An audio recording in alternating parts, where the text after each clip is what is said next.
जय माता दी, राधे राधे, हर हर महादेव। मैं अपने सभी यूट्यूब फैमिली से नमस्ते प्रणाम करती हूँ। तो आप सब कैसे हैं? उम्मीद करती हूँ बहुत अच्छे होंगे।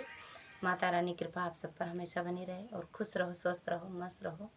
तो आप लोग को एक बहुत ही प्यारा रामनवमी का हवन गीत सुनाऊंगी, तो आप लोग सुनिएगा और अपना प्यार दुलार आशीर्वाद दीजिएगा। आप सब अपना सपोर्ट दीजिएगा। जय माता दी। मंगल होवे हवनिया में ओ श्री रघुवर के चरनिया में, श्री रघुवर के चरनिया में। मंगल होवे हवनिया में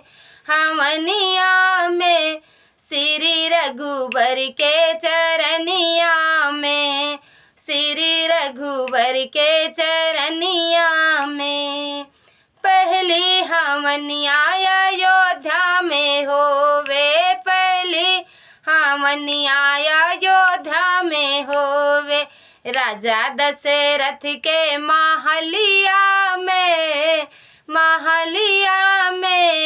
श्री रघुवर के चरनिया में। राजा दशरथ के महलिया में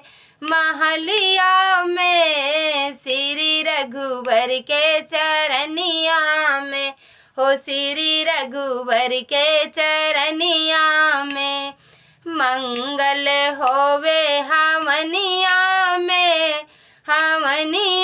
में श्री रघुवर के चरनिया में, ओ श्री रघुवर के चरनिया में। दूसरी हवनिया जनकपुर में होवे, दूसरी हवनिया जनकपुर में होवे। राजा जनक के जमीनिया में ओ श्री रघुवर के चरनिया में। राजा जनक के जमीनिया में श्री रघुवर के चरनिया में।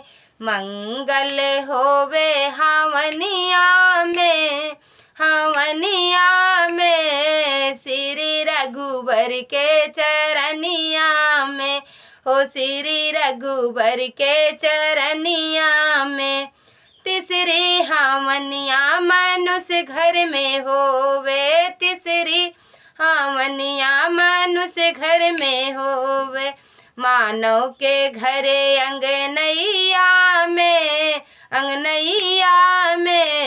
श्री रघुवर के चरनिया में। मंगल होवे